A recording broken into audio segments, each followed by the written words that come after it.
आउ स्कूल तो छुट्टी थिला एते दिन आउ स्कूल को बहुत मिस भी करथिले सार मान को भी मिस करथिले ऑनलाइन क्लास होतला तथापि स्कूल आसी के पढ़िबा स्कूल को आसिकी पढ़िबार जो मजा ऑनलाइन क्लास रे अछि ना आउ मामू घर को एकाकी बुलिबा पई भी जाइथिलु आउ स्कूल रो परिवेश गछ लता एगुडा को भी बहुत मिस करलु आउ एते दिन पर स्कूल को आसिकी बहुत भलो लागुची आउ स्कूल को एते दिन पर आसला पर सार मैडम मान को देखि के बहुत भलो लागुची आउ हम माने भी बहुत आग्रही अछु आउ थरे पढ़िबा लागि बहुत भलो लागुची आउ सार मैडम मान को भी देखि बहुत भलो लागुची। बालेश्वर पौरांचल रे आजिठू खोलिछि समस्त शिक्षानुष्ठान समस्त स्कूल कॉलेज एवं अंगनवाड़ी केन्द्र मध्य खोलिछि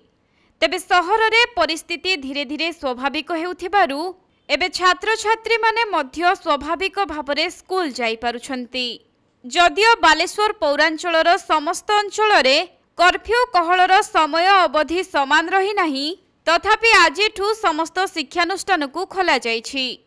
सहदेवखुंटा थाना अंचल रे सकाळ 5टारू राति 9टा पर्यंत कर्फ्यू कहल थिबारु सहदेवखुंटा थाना अधीन रे थिबा समस्त स्कूल स्वाभाविक रहिछि। ऑनलाइन ने व्हाट्सएप रे पाठ पठा होतला स्कूल रो पाठ सब आसुतला आमे पाठ पढुतलु सब बोले माने पाठ पठा होतला हॉलिडे होमवर्क जोड़ा आमे बहुत प्रैक्टिस करछु जहा भी परीक्षा रे पढिबो जहा भी पाठ पढा हमर अछि हम समस्त प्रैक्टिस करछु पढिछु भी एज स्कूल मेट को मिस करथला केमते कोन स्कूल मेट को केते अपेक्षा थिला केते शीघ्र स्कूल खोलिबो सब दिन न्यूज़ देखथले कि केबे स्कूल खोलिबो तापर बालेश्वर कर्फ्यू हैला और हीट वेव रे पई स्कूल भी बंद रहिला केते शीघ्र स्कूल खोलिबो से अपेक्षा थिला तो आज स्कूल खोलछि तो भल लागछि बहुत। पिला माने पूर्वरु जेउ भली स्कूल को आसी पाठ पढुथिले जेउ समय रे प्रार्थना करुथिले आजिठु मध्य स्कूल रे सही भली पाठ पढ़ा आरंभ होइछि एवं निर्धारित सिलेबस अनुसार प्रत्येक स्कूल रे शिक्षक शिक्षयित्री माने पिला माननकु पाठ पढ़ाइबे। दीर्घ दिन बंद थिला तापर ए वर्ष इलेक्शन ईयर थिला हमकु शिक्षा मंडल अधिकारी उनको निर्देश मुताबिक आम ऑनलाइन क्लास करूथलु एवं व्हाट्सएप ग्रुप रे पिलांक मेसेज दे पाठ पढौथलु एवं तापरे हमर मध्ये एक्स्ट्रा क्लास प्रथम स्कूल जेतेबेले बंद हैला खरा पई 4-6 दिन आगु हमर एक्स्ट्रा क्लास होतला तापरे वर्तमान आज जो स्कूल खुली कर्फ्यू भी आमर ये अंचल कर्फ्यू राति 9टा पर्यंत कहल आम 10टा ରୁ 4टा स्कूल करूँ खाली जिला आमर शिक्षाधीश से निर्देश देइचंती आम स्कूल 10टा ରୁ 4टा हम। तेबे राज्य रे प्रबल खरा को दृष्टि रे रखी स्कूल खोलिबा निष्पत्ति प्रति जिल्लार जिलापालंको उपरे दायित्व दिया जायथिला। जून 18 ग्रीष्म छुट्टी परे विद्यालय गुड़िक पुनः खोलिबा परे पाणीपाग अवस्था को दृष्टि रे रखी सकाळिया स्कूल करा जाउथिला किंतु वर्तमान राज्य रे पाग अनुकूल रहिथिबारु समस्त स्कूल स्वाभाविक हेबा नै निष्पत्ति नेबा सह एनै गत गुरुवार सरकारक तरफरु प्रकाश पाइथिला चिठी। तेणु राज्य रे समस्त जिल्ला रे स्कूल स्वाभाविक हेउथिबा बेले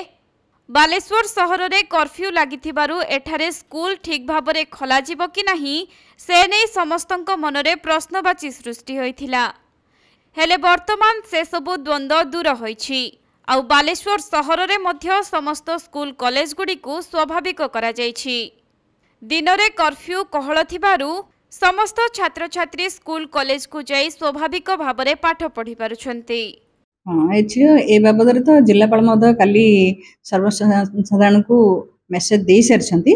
जेहेतु म्युनिसिपालिटी एरिया रे कर्फ्यू वर्तमान किछि एरिया रे 5टा ରୁ 2टा पर्यंत रिलैक्स करछंती एवं अन्य किछि एरिया रे 5टा ରୁ राति 9टा पर्यंत रिलैक्स हेछि तेणु जो एरिया रे सकाळ 5टा ରୁ राति 9टा पर्यंत कर्फ्यू रिलैक्स अच्छी से एरिया रे स्कूल सब 10टा ରୁ 4टा पर्यंत नॉर्मल जेमती चलिबा कथा चलिबो आउ जो एरिया रे कर्फ्यू सकाळ 5 ରୁ खराबेल 2टा पर्यंत रिलैक्स करा जाइछि से एरिया रे स्कूल गुडाक 10टा ରୁ 2टा पर्यंत फंक्शन करिवो जेहेतु 1:30 बेले रिसेस आरंभ होउछि तेणु रिसेस समय स्कूल छुट्टी रहइबो। स्कूल छुट्टी पर जेती ऑनलाइन क्लास होतला जेती क्लास पाठ थला सीट होबो ना नुवा कर फेर मूलर पढ़ा जावतला नहीं एटा तो आमे सेशन रे तांकर मंथ वाइज सिलेबस अछि स्कीम अछि सिलेबस अछि से अनुसार से जिते कवरेज होइतिबो से पढ़ेबे आ सब पिला तो ऑनलाइन रे टीचिंग नहीं पारि नाहंती कारण समस्त पाखरे मोबाइल भी नथिबो तेणु से जनरली जेमती आरंभ करिया कथा सेमती करबे। बालेश्वरରୁ प्रसंजित सेठीଙ୍କ रिपोर्ट कोणार्क लाइव।